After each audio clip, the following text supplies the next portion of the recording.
I love it. That's just real life. Like you go to get situated and like shit happens and you're like, oh, Yes. just kidding. All right.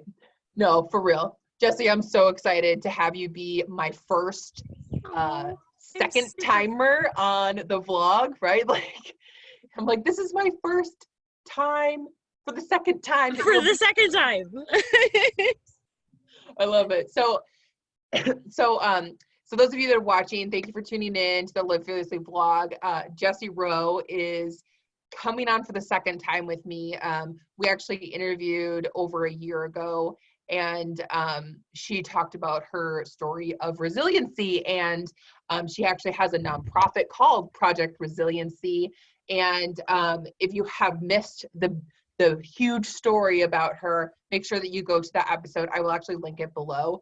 But Jessie is actually in Nebraska.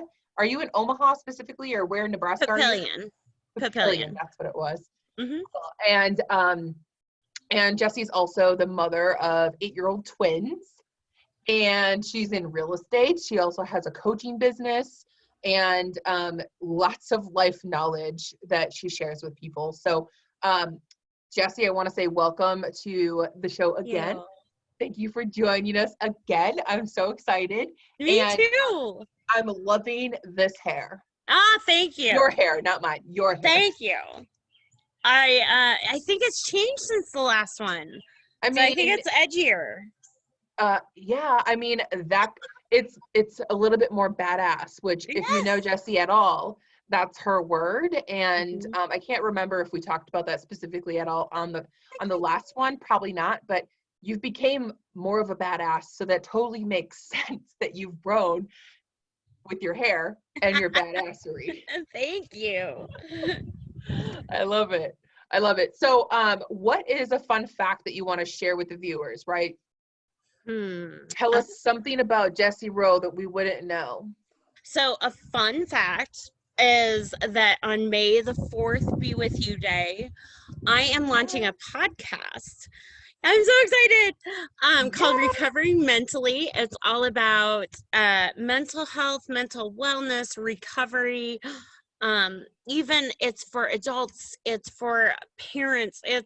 There is nobody that's untouched by it. So May the 4th, feel free to go to iTunes. You'll receive Recovering Mentally. It's been on my goals list for like 2 years, and I finally got kicked in the butt to do it. And I'm super excited. Yes, congratulations. That's amazing. I feel like the podcast world is the perfect place to be sharing messages of hope and dreaming about, something more than what's happening in our world right now during this pandemic that we're experiencing together. Yes. And all alone at the same time.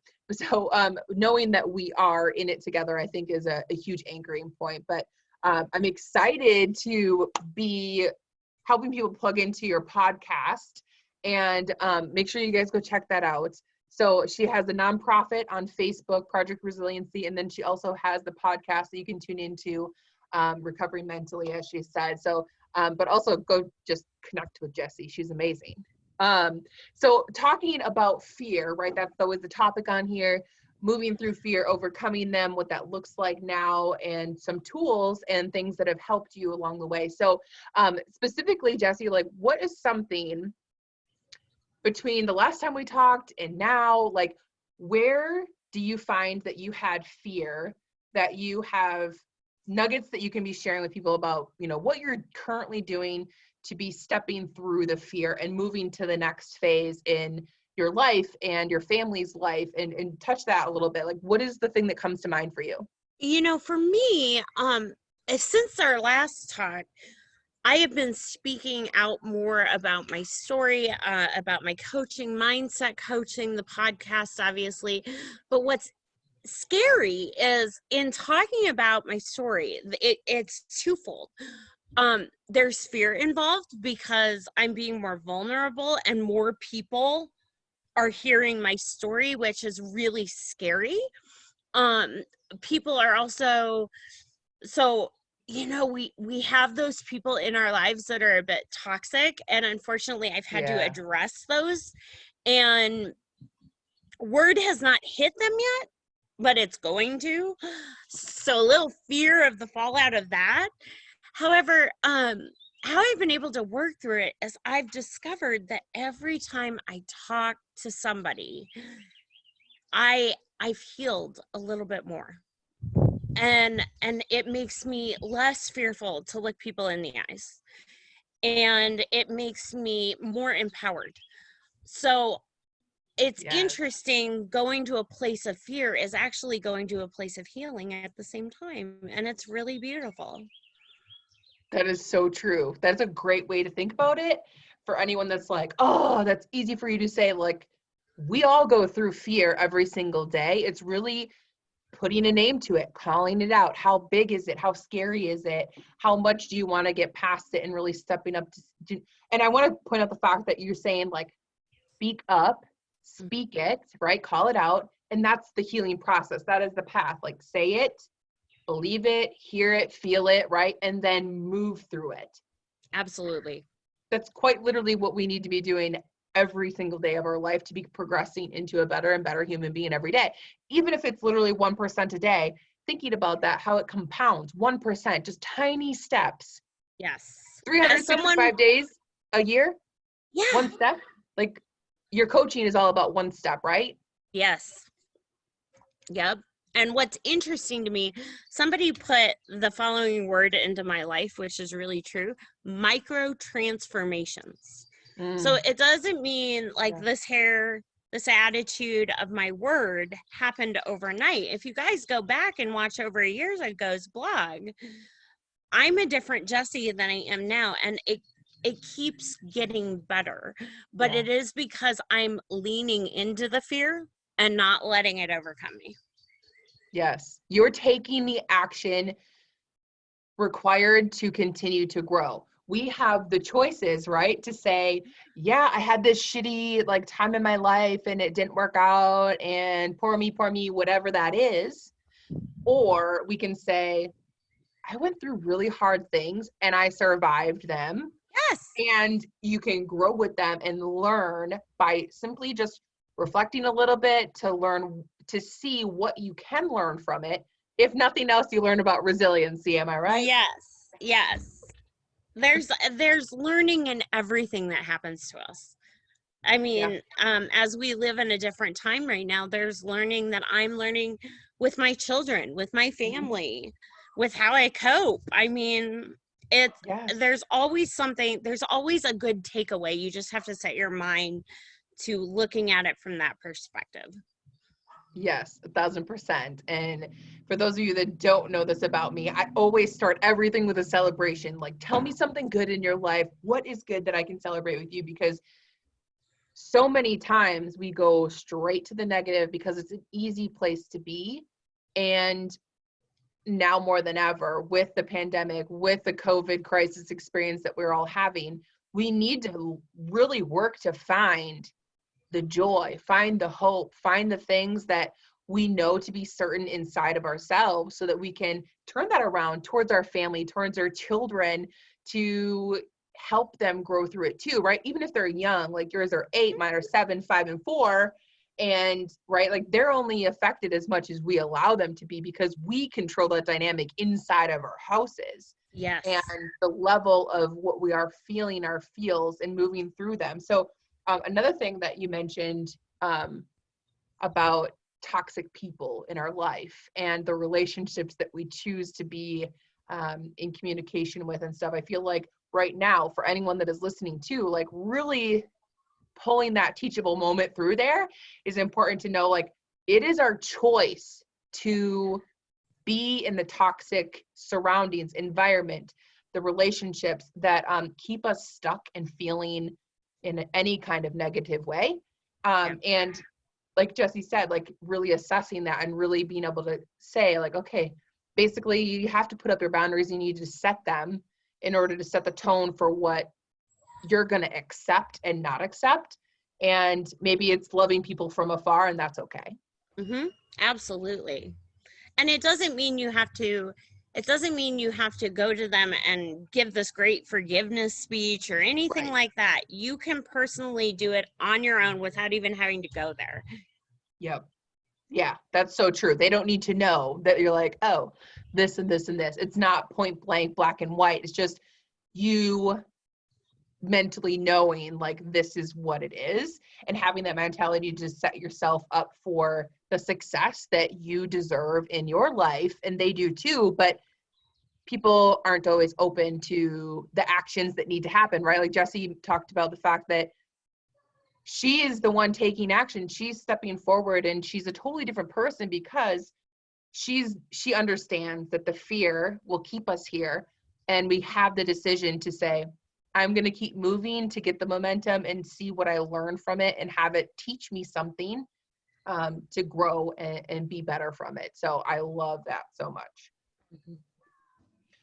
Okay, so Jessie, with talking about fear, and now we've talked a little bit about relationships, like what is something that you are doing with your kids that has maybe shifted in a really positive way, or something that has shifted for you in your family dynamic during this pandemic, since we're talking about that? Like, where do you see that it's actually been a kind of a blessing, right? It's kind of shifting it through the lens of this has actually been really beneficial in the way that this is happening with my family. Is there anything that you want to speak to on that? Yeah, I feel significantly closer to my children.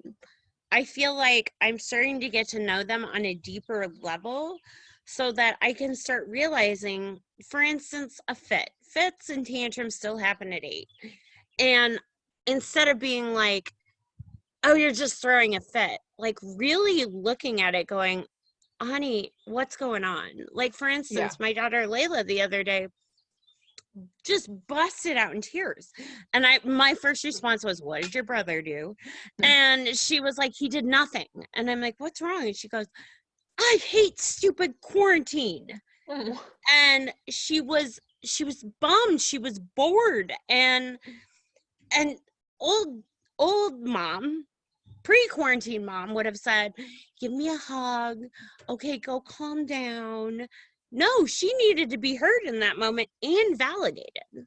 I had to tell her, let's go outside in the fresh air and chat, because you know what? I'm bored too. I'm tired of being at home too. And you know what? It is okay that you feel this way. And suddenly she stopped crying and started smiling and started talking about it. And it was really, really beautiful. And I find that, like, when I go show houses and I come home, I'm greeted with more hugs and loves, and I miss them too. Even though I was gone for 3 hours, I miss them. And don't get me wrong, they do drive me crazy. It does happen. This is not all butterflies over here by any means. I swear, if the copycat game doesn't stop, I'm gonna lose my mind. Oh my gosh. Oh, but the other thing that we've done, which is kind of fun, so my daughter is very much an old soul and very mature for her age. So we've watched some movies that, if you want to parent shame me, go for it. We've watched. Don't do that here. I know. We watched Hunger Games. We watched Divergent. We watched movies about younger women that are empowered, because that is why I'm trying to teach my daughter. Loved you them. You are teaching your daughter. Yes. I want to shift that. We're not trying to do that. You are doing that. And it was quite funny because her dad tried to introduce her to Indiana Jones, and she watched that, but she didn't like it because all the women were damsels in distress. So then I was like, all right, we're going to try Twilight. And we watched Twilight, and she goes, okay. She's so animated. I loved it. However, I wanted to see Bella as a vampire more because she was strong when she was a vampire. And I was got goosebumps. Awesome assessment of the story, my daughter.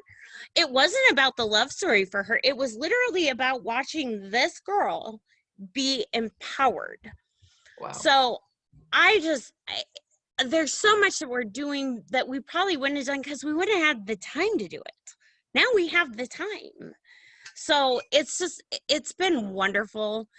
But don't get me wrong, they drive me nuts. They drive me Hey, we all have our limits. and Yes. boundaries that do need to be set, and for ourselves, for them, all of those good things. But I love the whole thing that I got from what you just said is quite literally that you're more present with your kids. Like Mhm. you're actually making the time to Mhm. hear them, to see them, to know that you are acknowledging them, which it's so easy for us to be like, yeah, it'll be okay. And like their world is so different than ours Yes. that we're like, it'll be okay. But now I feel like we're all in the same world to know like we can't actually go out for ice cream, or Mhm. we can't go and do these things that we would normally do to necessarily shift things around with our family dynamic. Or you're in real estate, maybe you're not showing as many houses right now, No. right? So you are Right. home more, and therefore we do have that time and space to be able to say,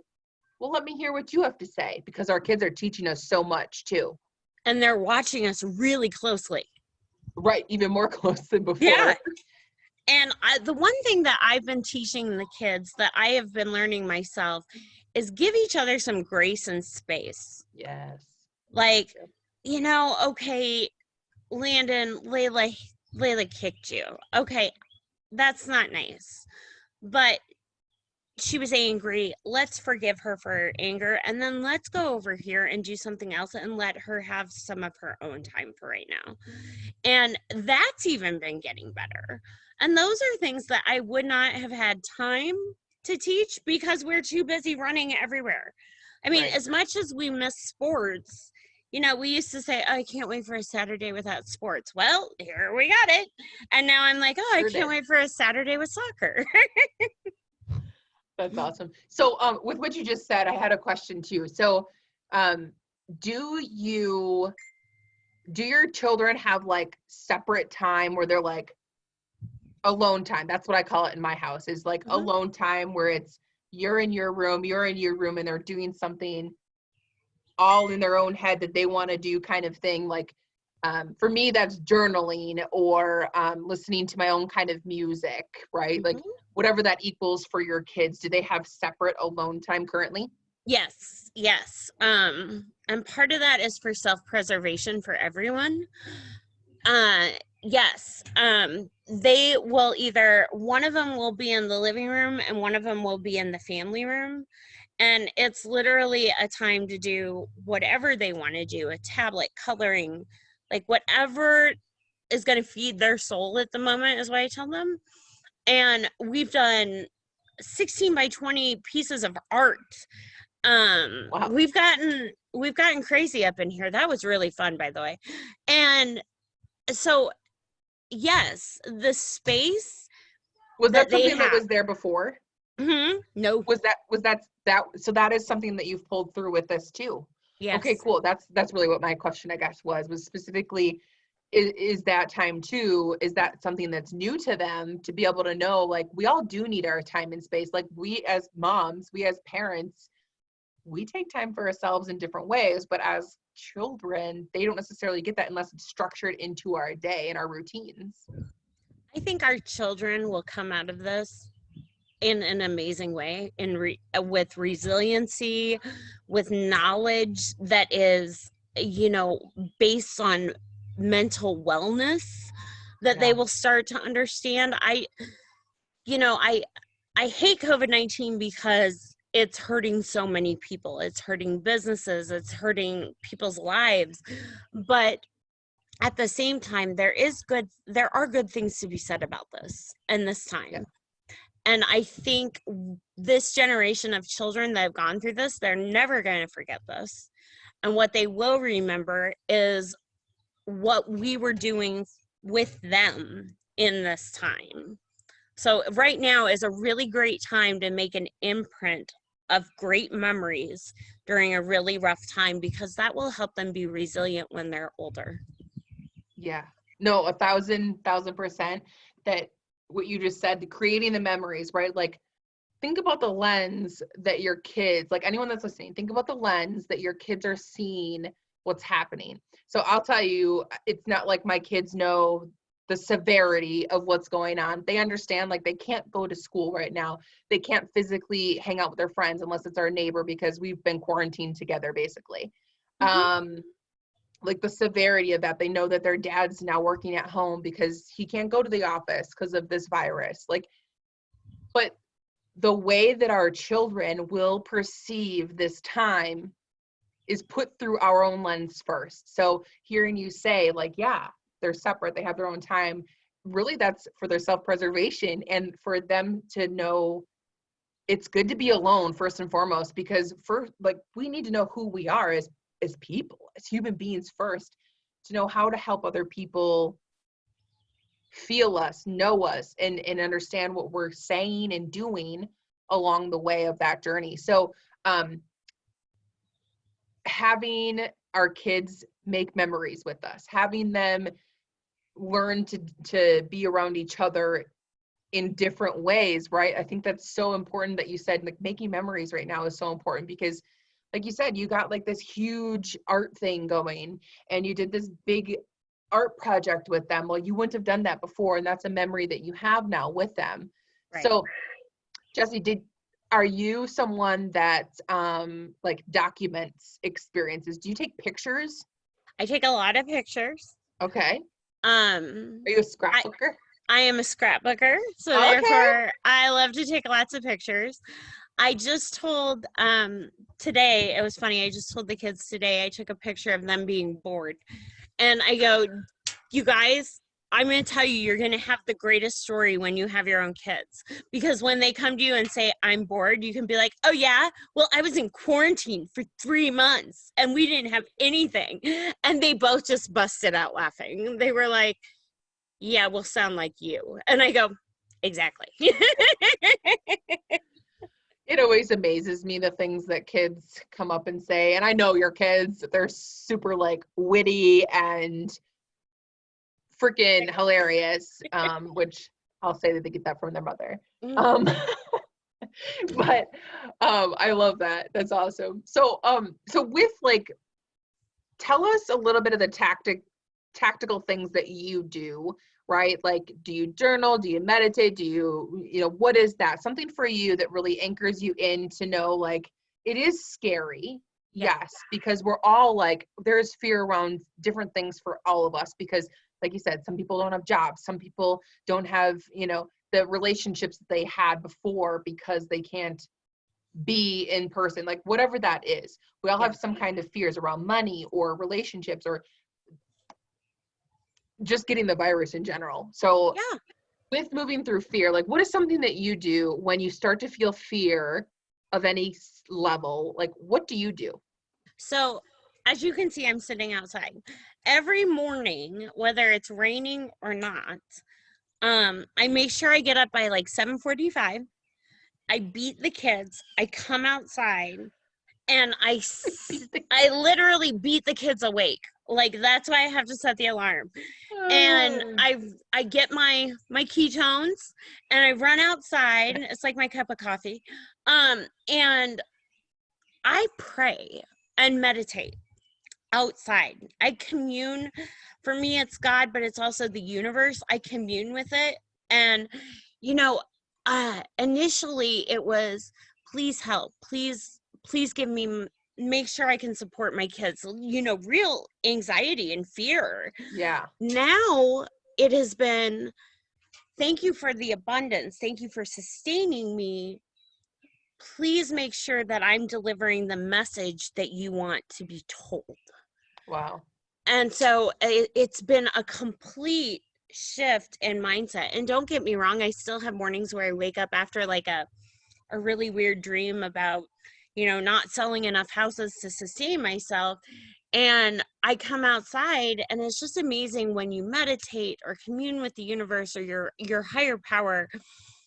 All of a sudden, everything just kind of washes over. And then the kids wake up and you go inside and you just do it. You go for the day. So that's what I've been doing. And that's new since the quarantine.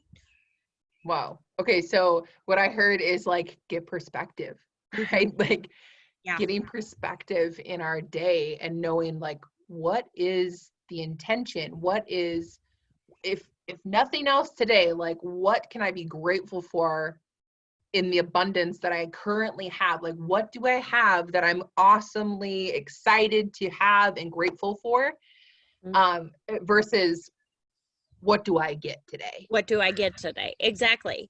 Yeah. You know what else is interesting is in that reflection, and I hope some of you can relate to this. I've been able to evaluate friendships and if they're serving me, and creating new friendships and finding more my tribe, because we're all in the same boat right now. So we can all connect through Zoom and all these different social media ways. And it's very interesting. What I thought was my tribe was not my tribe, and I'm letting it phase out and opening up room for these new connections to come in. And oh my gosh, my soul is being filled.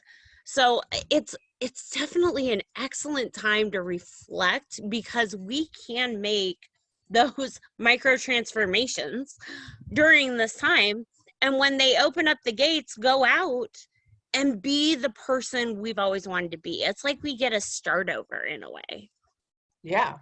It is quite literally like a rebirth of humanity, in which that brings me to something I thought about saying earlier too, but now it's back, so I'm going to say it, which is that after this is over, right? Like after it starts to shift more, I saw a quote that said, in the future, I want us to realize that this isn't a pandemic, it's an awakening.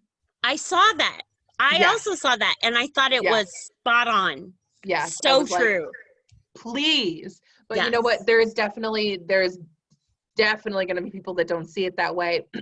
But what we can do to take action on that is be around the people that are feeding the positivity, that are feeding the direction of better, whatever that is for you, right? And with relationships too, right? Like, people are going through their own thing. And yes, we need to make sure that it's serving us, but quite literally too, we can be giving messages, giving so much of ourselves that the people aren't ready to receive it. You mentioned open to receiving. And that's the other part of it, right? Like, if it's a relationship that doesn't give to me, that's one thing. It's another thing if I'm giving and they are not receiving. You are quite literally giving what you got to nothing, and it's taking your energy and it's giving it to no one, which is serving no one, and there's someone else that needs it. So opening that space to say, this friendship, this relationship, this partnership, whatever that is, isn't serving me, and they're not open to me serving them. Right.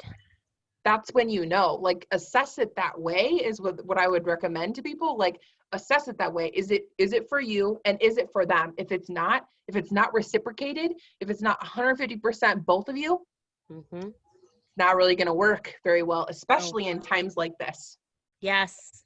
So this is a really good lens to look through and really have that mirror to say the truth. Is it really, or is it not? So that's awesome. I love that. Well, Jessie, I want to say thank you again for coming on here. We are at our time, but where's the best place for people to find all of the great things about you right now? The best place to find me is on a Facebook group called Recovering Mentally Crew. And that is the best way to reach out to me. Feel free to connect with me. I love connecting, whether we're in quarantine or not. So know that I am always connecting, and I would love to connect with you too, and just learn about you. Yeah, that's awesome. And thank you so much for having me. This has been so fun. Now I'm gonna have to go back and watch a year and a half ago's. Me too. It's gonna be crazy. Me too. And not to compare, but to really excitedly see, like, the beautiful human being that is, like, transformed through all of the fears that we had, like, shift by shift by shift. It's like tick, tick, tick, tick, tick. Yes. Like, here it is. Amazing. I think it's so cool. So I'm super grateful that you were my first person on here. I love you so much. I love you too. And everyone that's watching, remember to love yourself and live fearlessly. You deserve it. So thanks for tuning in, everyone. Let us know your most impactful takeaway, whatever your nugget was. write it in the comments, let us know, and reach out and connect with us, right? Like we want to hang out. We want to know pain points. We want to know how we can support you, or just say like, hey, love your hair. I love it. Love All yours right, well, too. right. Thank you guys for tuning in. Talk to you soon.